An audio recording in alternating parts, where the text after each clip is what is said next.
Jadi pada prinsipnya si FA tersebut sudah melakukan apa yang dia ucapkan, kan gitu kan. Tapi pertanyaan saya secara pribadi sebenarnya kepada teman-teman media di luaran sana, apakah sudah ada yang pernah melihat LP-nya? Udah pernah lihat belum? Belum. Ada yang udah pernah lihat LP-nya? Belum. Coba minta lihat LP-nya, coba suruh sebutkan pasal apa yang dilaporkan. Oke. Jadi berdasarkan informasi yang saya dapatkan, FA melaporkan saya secara pribadi dengan dugaan tidak pidana penghinaan ringan. Itu terkait dengan pasal 315 KUH pidana. Yang mana itu terkait dengan penghinaan ringan, ancaman hukumannya 4 bulan 2 minggu. 4 bulan 2 minggu. Apapun itu kita menghormati hasil daripada laporan itu. Dia kemarin kan laporannya semalam itu berarti tanggal berapa tuh? Tanggal 8. Tanggal 8, ya kan? Dia melaporkan tanggal 8. Saya ingin informasikan kepada teman-teman bahwa sebenarnya saya secara pribadi sudah melaporkan FA. Secara resmi kita sudah laporkan, yang mana sebelum FA melaporkan saya. Di mana kami melaporkan pada tanggal 6 November 2024. Artinya kami lebih dahulu melaporkan FA. FA melaporkan saya dengan dugaan pasal 315 yang ancaman hukumannya tadi 4 bulan 2 minggu. Sementara saya melaporkan FA untuk pasal 27A Undang-Undang Nomor 1 Tahun 2023 tentang RKUHP, yaitu Undang-Undang ITE ya. Kita bicara tentang ITE ya, pencemaran nama baik melalui media elektronik. Tahan Ini Bang. ITE-nya. Tahan. Ya. Oke. Ya, 2024 ini ya, 2023. Oke? Oke. Oke. Jadi atas laporan tersebut, maka saya secara pribadi sebenarnya bisa menyimpulkan bahwa LP atau laporan polisi yang dilakukan oleh FA terhadap saya itu adalah kontralapor terhadap kami. Oke?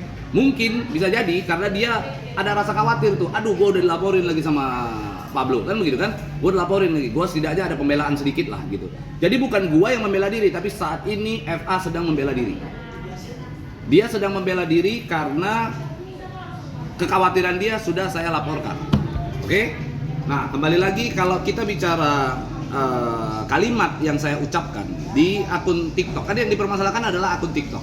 Di sana saya menyebutkan FA. Oke, saya sebutkan FA seperti perempuan. Jelas sekali saya mencirikan atau secara identik spesifik menyebut sifat-sifat atau gaya-gayanya. Yang mana gaya-gayanya sudah saya sebut, ada keponya, nyinyirnya dan lain-lain. Lalu saya sebutkan masalah seperti anak kecil juga saya sudah sampaikan, itu adalah bentuk kekhawatiran saya. Yang ketiga juga saya bilang yang tidak boleh dilawan itu adalah orang yang mengalami gangguan jiwa atau orang gila. Yang mana itu juga jelas saya sebut di situ karena saya sayang sama Farhad. Oke? Saya ingin dia untuk dibawa oleh teman-temannya ke psikiater. Jadi itu jelas sekali tertuang di sana, bahkan saya sudah menjelaskan di akhir ada harapan yang saya sebut di sana. Mudah-mudahan ketiga-tiganya ini tidak terjadi. Jadi jangan sepotong-potong. Saya minta jangan sepotong-potong. Oke? Intinya apapun itu udahlah, nggak jadi masalah. Saya cuma berpesan kepada Menteri Keimigrasian dan Permasyarakatan tuh. Kalau atas laporan FA terhadap saya harus masuk ke dalam. Saya pastikan FA juga akan masuk ke dalam dengan LP tersebut, sehingga saya ingin dipersiapkan 2 orang untuk 1 kamar.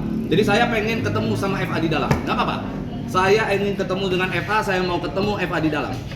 Itu dia, kurang lebih. Saya mau elus-elus dia, saya mau sayang-sayang dia. Saya udah bilang saya sayang sama FA ini. Ya, kita lihat aja.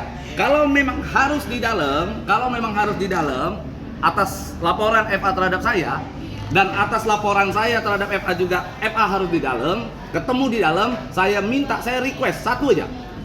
Saya minta FA satu ruangan sama saya. Oke? Kita lihat aja. Oh, jangan bicara di saya pernah pinjam katanya 1 juta, buktikan. Kalau dia pernah ngomong dia buktikan. Nanti kan tunggu aja surat panggilan. Dia datang dia tinggal buktikan katanya saya pernah pinjam uang 1 juta kan.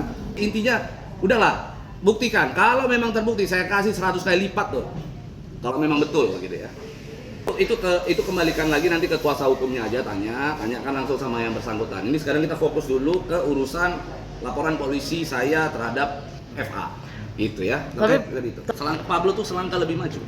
Ya. Sebenarnya ini kan yang menilai kembali lagi warganet, yang menilai adalah netizen gitu ya.